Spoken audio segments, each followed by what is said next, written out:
Excited to be able to continue our study through the book of Matthew. And today we are entering another section, thank you, Roy, of the book of Matthew. Chapter number 10 is where we are going to be today. So chapters 8 through 9 give us kind of a set of miracles that Jesus does, a little bit of interlude there. And so we concluded that last week as we looked at the laborers and the harvest, a very well-known illustration of Jesus. And then today we're going to pick up with another passage that has some familiarity. So you're going to see some things that you might be familiar with, and I hope observe some things maybe that are a little bit different or something that you may not have been as familiar with before coming into it. And so last week we looked at Jesus, and he gives one of his few prayer requests. Often we see Jesus praying, but only a few times we see Jesus say, pray for this thing. And one of those times we saw last week as Jesus said to those who were following after him, he said, pray to the Lord of the harvest that he would send laborers into his harvest. Any of you, you guys ever know someone that likes to find all the problems and doesn't want to ever help with the solutions? You guys ever know anybody like that? Don't look at your spouse. Keep your eyes right up here, please. Guys, I do marital counseling, if you guys need it. But one of my kids, he's 3 and he's a boy, and so it's one of 2 of them. Everybody, it's all winter, right? We're all in the same season. And so we have runny noses. Everybody's got runny noses or this or that going on, right? And so, at 3 years old, he is very sensitive to when anything is coming out of his nose. And, so he always goes, one of the 2 of them always go, I need a tissue. And, I'm a very compassionate dad. So you know what I say to that? Go get a tissue. Hey, what's wrong with you? Go get a tissue, right?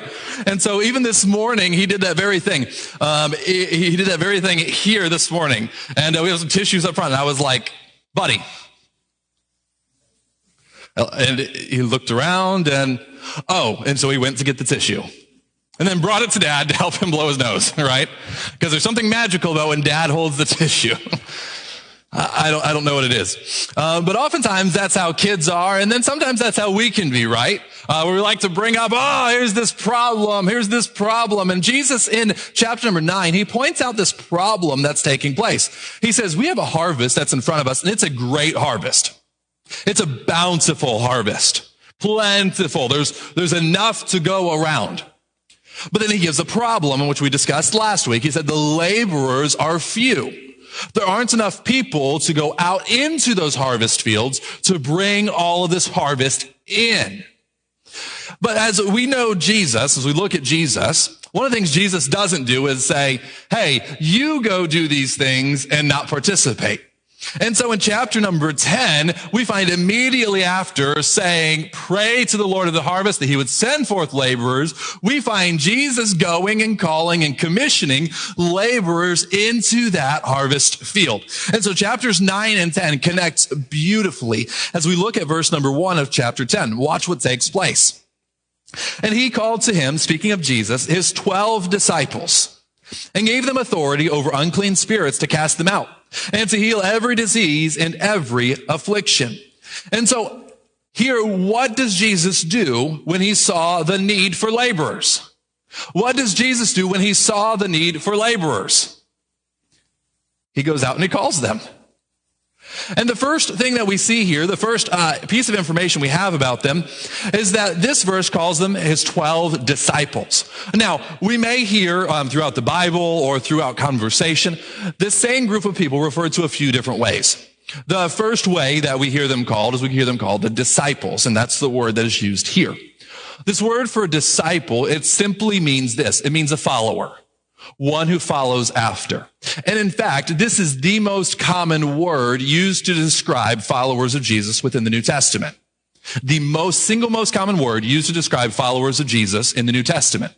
It's not a word that's only specifically applied to these 12, although oftentimes we would call these the 12 disciples. But what it simply means is it's one who follows after. As we were back in Matthew chapter number 4 some weeks ago, we looked there as Jesus called out and said, "Follow me and I will make you fishers of men." It's the same word that is used in that context. That's the verb. This is the noun. It's the same thing that's being said. As he says, "Follow me," he's saying these are 12 who have followed after. These are 12 who have come with me. And so he speaks to those 12, and what does he do?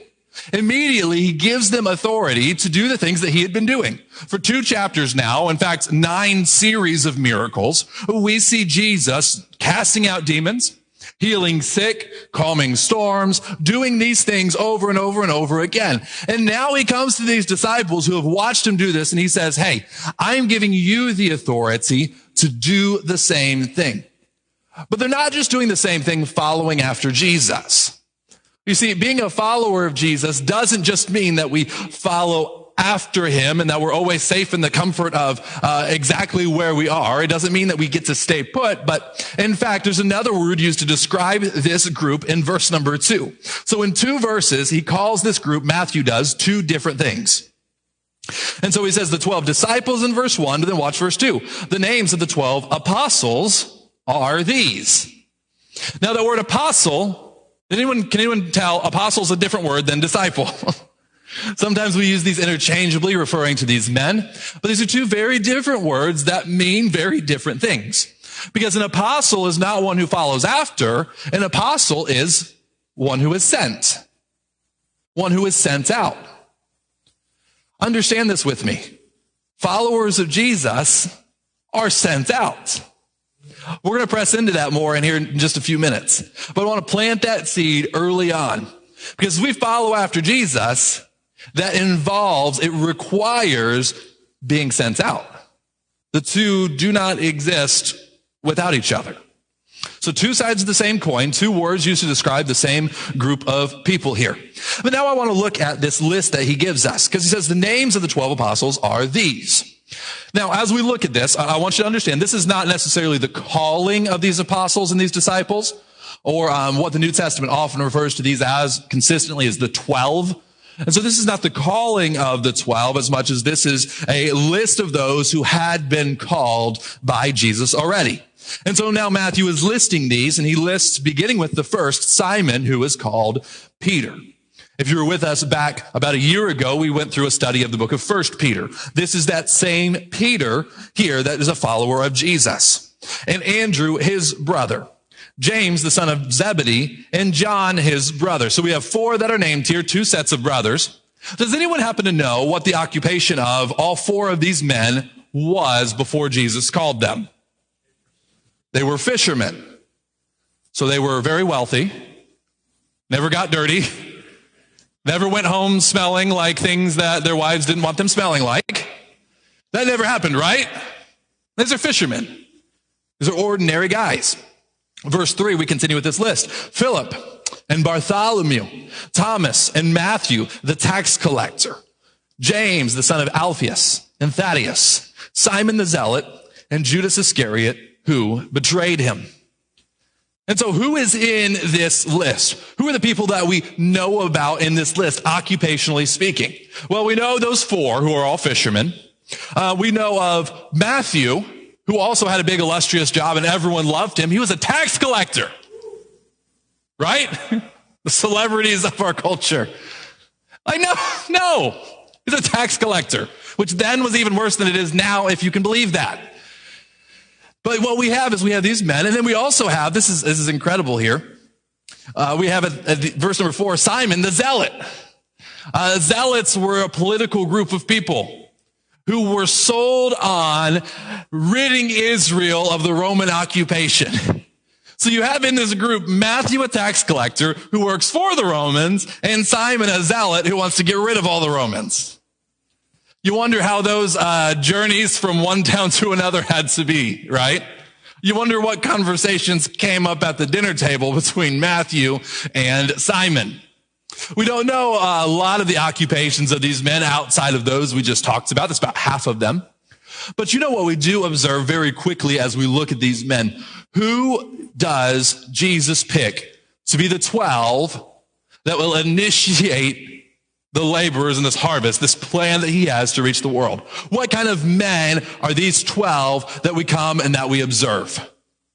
Well, Paul writes to us in 1 Corinthians, and he tells us that not many wise or privileged or equipped in a worldly sense are called.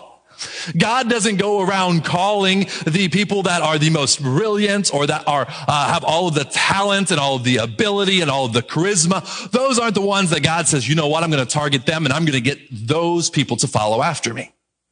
But who are these men that he calls? They're ordinary. They're everyday people. They're people that are in many ways like you and I. You look at these men and they didn't have all of the degrees. He didn't go and start with doctors of the law and those who had gone and studied and learned all. No, he took these men that were ready to follow after him. He used ordinary people. And I want you to understand this today. As we go into this next stage of Matthew's book, God does his best work through ordinary people in ordinary places. God does his best work through ordinary people in ordinary places. You and I may look at the Holy Land and Jerusalem and Galilee as being a destination. Can I tell you when this is taking place? You know where that was? Nowhere. Nazareth was where Jesus was born. You know what that place is? The sticks. God doesn't look for the places where all this magnificent things are happening and I'm going to commandeer. No, God looks and works in and through ordinary, everyday people. And you know what's so wonderful about that? Is who are we? We're ordinary, everyday people. You see, you don't have to be something that the world looks to and look at all the fame and the glitz and the glamour and say, oh, wow, if only. Listen, God chooses to work through the ordinary. God chooses to work through people who work on the line at factories. He chooses to work through stay-at-home moms. He chooses to work through grandparents who invest in their grandchildren and love and serve their neighbors and communities. He works through children. He works through the blue collar and the white collar alike. God's not a respecter of persons where he says, I can only use those. No. God has seen fit to include us in the work that he's doing to reach the world. And so one of the best things that we can claim is that we're ordinary. And you know what? Honestly, that lets a lot of pressure off of us because we're not the ones that are called to produce the results of the work, are we? We go and we stay faithful to the work that God is doing. And who gives us the fruit for our labor? God does.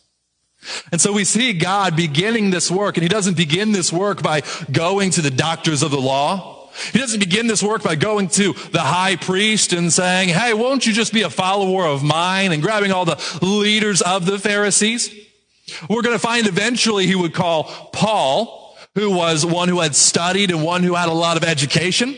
But the thing about Paul is Paul refers to himself. He says, I'm like one that was I was one that was born out of due time. I'm one who was I'm the messed up one of this group, is what he says. And he's the one who has the intellect and has the education and has the training. So when we look at what Jesus is looking for within his followers, he's looking for those who will what? What's the one quality that we know? They follow after him. That's the only quality that we know that these men had in common, was that they followed after Jesus. You want to be used by God? You want God to use you to transform your neighborhood, your communities, your homes, your schools, your work? You want God to use you to accomplish those things? Follow him. That's where it begins. It doesn't mean that we have to be the ones, we have to be he doesn't call, notice here, and it's not just because they didn't exist in this time, there are no rocket scientists in this group. There are no neurosurgeons.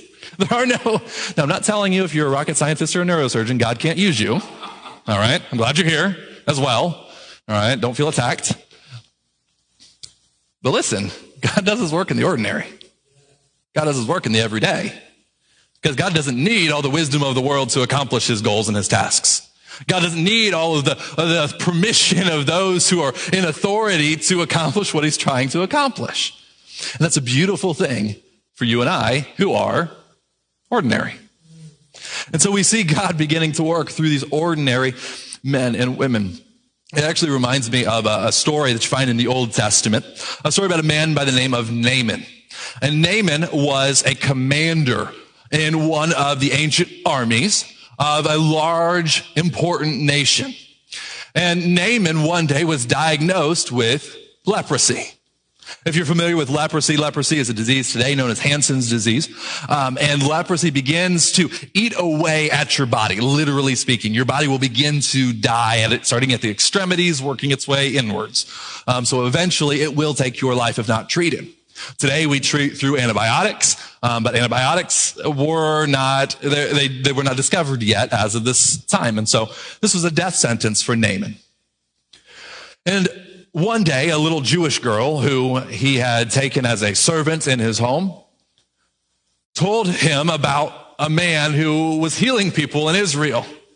And so Naaman goes and he brings with him all the treasures that he can bring together. And he goes to the king of Israel and he says, "Heal me, king. Here are all the riches that I have." And the king says, "Hey, I can't do any of that. Okay, let's don't start anything here because I don't know what you're talking about. But, there's this guy named Elisha. He's a prophet of God and he might be able to help you." And so Naaman goes to Elisha, and Elisha, here's the funny thing. Elisha doesn't even come out to greet Naaman.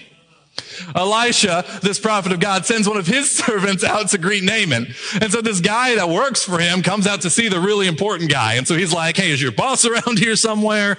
And he says, No, he doesn't need to come out. We're not going to bother him with this. But he told me to tell you to go to the Jordan River and to dip 7 times. Well, Naaman, the big commander with all the money and the fame and the authority, what does he think about going and bathing himself in a river 7 times? He's like, "Listen, excuse me, I got rivers back home that are nicer than this. Listen, I got money. I'll just pay for this. I would rather not." You see, Naaman had everything that he needed in his mind to be healed, except the one thing that he actually did need to be healed. You know what he needed to be healed? You ready for a riddle today? You know what he needed to be healed? Nothing. The one thing that Naaman wasn't prepared to give. You see, as we come to God, both for our salvation and even for our service to him, you know what we come to him with? Nothing. What do we have to offer the God who saved us by giving his only son, Jesus? You see, we look at the New Testament, the end of the book of Matthew, spoiler, if you're not familiar with, end of the book of Matthew, Jesus is crucified. He dies, he's buried, and then he rose again. He's the one who gave. We don't have anything to give. We don't have anything to offer in return. We don't have anything that we're able to say, "God, look and accept me for this reason." We have nothing. But for Naaman's story, it was only when Naaman realized the nothingness that he had that he was finally healed. When he said, "My money can't accomplish this for me. My status can't accomplish this for me. Only by following after what I am told to do am I able to actually receive this healing." And so what does he do? He obeys. And so we see Naaman is finally healed when he realizes that the only thing he has is nothing. But isn't that what these disciples are? Isn't this who you and I are? And these are the people that God uses to work. So what do these 12 have to offer? Wealth? No. Education? No. Talent? Popularity? Everyone wants to hang out with the fishermen. Has anyone ever said that before? I mean, if you're like a game fisherman, you're like, "Yeah, get in there." I worked at a fish house for a short stint. Okay. You don't want to go hang out there. It's not the place you want to be. Then look at verse number 5. As he lists these men, these 12, Jesus sent out, instructing them. And it's interesting, that word they're sent out. That's the same word that we see in verse 2 as apostle. And so these 12, Jesus apostled, if you will. Instructing them, "Go nowhere among the Gentiles, enter no town of the Samaritans, but go rather to the lost sheep of the house of Israel." And so as he's saying, as we're going out, we're not going to the Gentiles yet. We're not going to the Samaritans yet. But go to the lost sheep of the house of Israel. Proclaim as you go, saying the kingdom of heaven is at hand. Heal the sick, raise the dead, cleanse lepers, cast out demons. And now these are all things that Jesus had just done in the previous 2 chapters. Every single one of them he had already accomplished himself. He said, you received without paying, give without pay. So you didn't acquire this because of your ability or your talent. You didn't buy into this class. You didn't do anything to earn it. So give these gifts without receiving. Acquire no gold or silver or copper for your belts, no bag for your journey, or 2 tunics or sandals or a staff, for the laborer deserves his food. Whatever town or village you enter, find out who is worthy in it. Stay there until you depart. As you enter the house, greet it. If the house is worthy, let your peace come upon it. If it's not worthy, let your peace return to you. And if anyone will not receive you or listen to your words, shake off the dust from your feet when you leave that house or town. Truly, I say to you, it will be more bearable on the day of judgment for the land of Sodom and Gomorrah than for that town. And so what does he do with these 12? Once they have been identified, once they have followed him around for a period of time, we don't know exactly how long they've been following him at this point. But here as we come to chapter number 10, what does he do? He takes those who had been following after him and he sends them out. Following Jesus means being sent. Following Jesus means being sent. You can't be a follower of Jesus without being sent out. Understand this, Jesus was sent, right? God so loved the world that he gave his only begotten son. He came and he accomplished something. He was sent out. And so as we follow after Jesus, being sent, we also have to understand, means going outside of the place where we are comfortable. Being sent means we don't stay put in one place because this is where we like to be. We all like being comfortable, right? How many of you like being comfortable? Yes. If you didn't raise your hand, I'm just going to call you a liar, and, it's just how it is. We like being comfortable. But being comfortable is not a follower of Jesus. Because we follow after Jesus, what does he do? He sends. He sends. The greatness of any church, the greatness of any body of believers is not found in its seating capacity. It's found in its sending capacity. And you see, as a church of Jesus Christ, we're not here just to gather for the sake of gathering. There's a certain ebb and flow that takes place within gospel multiplication, which means that there are days and there are seasons that we gather, that the harvest is plentiful and that they come together. And then there are days that the harvest becomes the laborers and they're sent out into other harvest fields. And so we don't gather for the sake of gathering, for the sake of hoarding it for ourselves. We gather so that fruit may be given to the account of Jesus Christ. We are sent into the harvest field as his laborers. And so just as Jesus has said, pray the Lord of the harvest, he demonstrates to us what it looks like for laborers to be sent out into the harvest. And he takes those 12 that he had gathered and that he had invested in, and he says, it's your turn to go out. You're going to go out 2 by 2 and you're going to go to these towns. When you come to these towns, there'll be those who will readily accept you. He says, don't take anything. You don't need to take 2 jackets. You don't need to take 2 sandals. You don't need to take 2 staffs. Just take what you need. Don't worry about gathering gold and gathering resources to be able to, because God is going to provide for you even as you go. And he sends them out. And you know what he does? Even in saying that, he addresses one of our most common fears to being sent. We always worry about the provision. We always worry about the provision, don't we? Now, it may not be a monetary provision. That's probably the first thing we think of when we think of that word.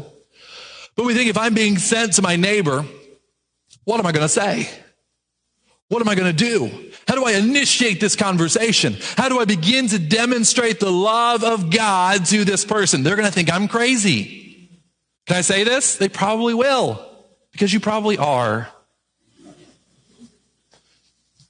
The fact is that as we go out as one that's sent.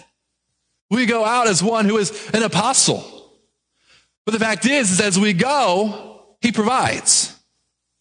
He provides.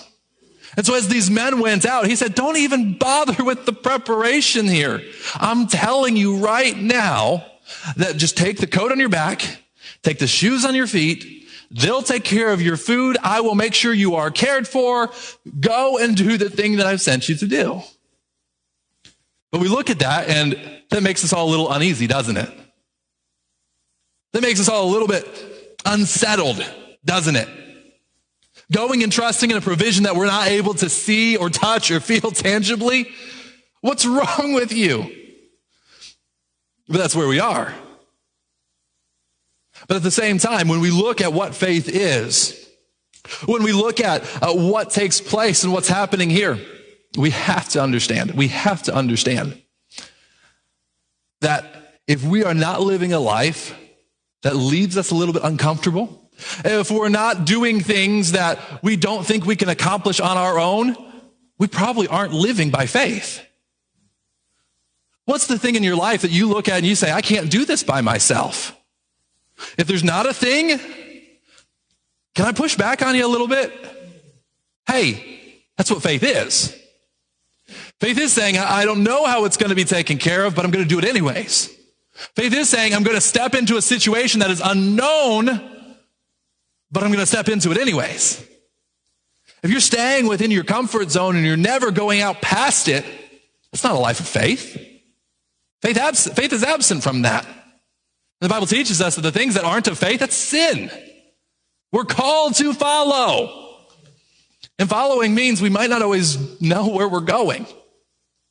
But even if we don't know where we're going, Jesus does. Jesus does. And so we see here that he sends these disciples out. We see that following, it means being sent. And as they go out, what do? What do? Verse 7, they proclaim. They preach, they teach. Now, this isn't just talking exclusively of jumping out on a street corner and yelling. That's not what he's talking about. But going and finding those who are ready to hear the good news of the gospel of the kingdom. Saying the kingdom of heaven is at hand. And that's still the message that we preach today. We go out and we say, hey, the kingdom of heaven is at hand. God sent his son Jesus into the world, who was born, buried, died, buried, rose again for you and for me. And so we still see those things. That's still the same message that we go out with. Proclaiming and healing, providing, doing good within these neighborhoods. Not fearing rejection. Because what does he say? He says there'll be those that will welcome you in. Their house, they'll be worthy is the word that's used. They'll accept this message of the kingdom. They will provide for you. They will take care of you. God will use them in your lives. But then he also says there's going to be those who won't receive you. He says there'll be those, they're not worthy. They won't listen to your words. And what does he do? He says, shake off the dust from your feet. He says, hey, we don't spend time worrying about why this individual rejected the message that we have, because you know why? There's someone next door who's ready to hear the message. I have a friend of mine who he owned a car dealership for a number of years. And I was talking to him, very successful salesman, businessman, and I was talking to him, and he said, when it came to selling these cars, he said, I knew not everyone would want one of the cars on my lot, but I spent time finding the ones who did. You see, there'll be those who are going to reject the message of Jesus Christ. It's been that way since Jesus was himself walking this earth. There's plenty of opposition that he faced. But we're called to go and take the gospel to those who are ready to receive that word. Sure, we labor with and we spend time with and we cultivate the soil and water with those who have not yet received Christ. But what do? We continue to take the gospel out. We don't say because someone doesn't want the gospel, I'm not going to take it to anybody. But we continue to go out into this world not fearing rejection, because understand this, they're not rejecting you, they're rejecting him. They're not rejecting you, they're rejecting him. And so we don't fear this rejection. And we don't go back to our old lives. It would have been easy for these 12 to go out and to see this and see some of the difficulty and turn around and say, you know what? Maybe following Jesus is not for me. But we don't turn around and do this, because understand, you cannot encounter Jesus and leave unchanged. You cannot encounter Jesus and leave unchanged. You don't surrender your life to a man who was dead and rose again and say, you know what? That has no effect on me. When you encounter Jesus, that changes everything. Because there's hope in the grave. There's hope in death. There's a life that I can be given that is eternal and abundant. Excuse me. That changes everything. It transforms us. And so as we look at everything that's going on here, Here's how I want to summarize our time together. If Jesus is working in the world, following him means doing the same. If Jesus is going out and working in the world, following him means doing the same. It means being sent out. It means not being content and complacent with sitting here and being, hey, on Sunday morning, I did my Sunday morning thing. No, we're sent out into a world that's in need of the gospel of Jesus Christ.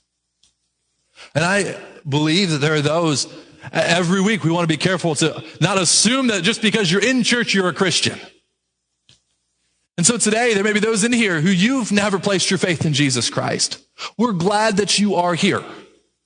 We praise God that you are here, that you're hearing the truth of the gospel. And we pray and anticipate the day where you will give your life to him. We look forward to it. At the same time, believers in Jesus Christ, what are we doing with this gospel? We say we're a follower of Jesus, but then he's going and he's moving and we're staying put. Is that what followers do? Have you ever played a game of Follow the Leader? Anyone ever played that as a kid? We played the game Follow the Leader.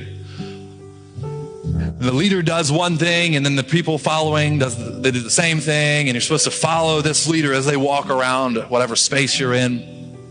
Could you imagine saying, I'm following the leader while they're marching across the room and you're just sitting there where you began the whole thing? We say, no, you're not. You're not following after anyone. You're doing what you want to do.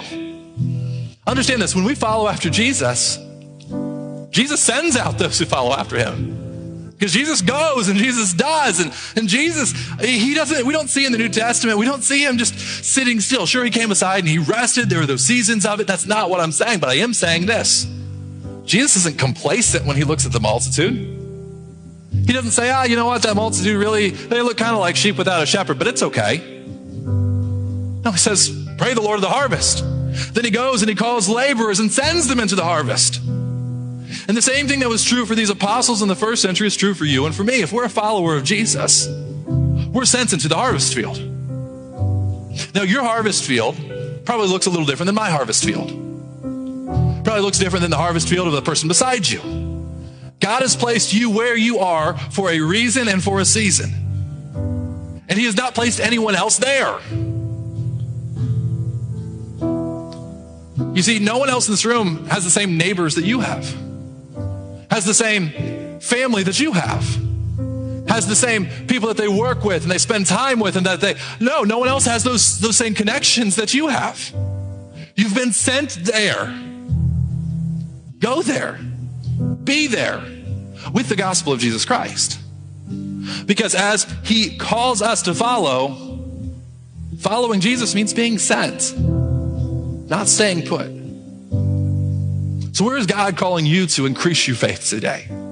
Where is God calling you to go and to be that light in your community today? Where is he moving in your heart to go and to demonstrate and to do the work of the ministry, to show the light of the gospel of Jesus Christ?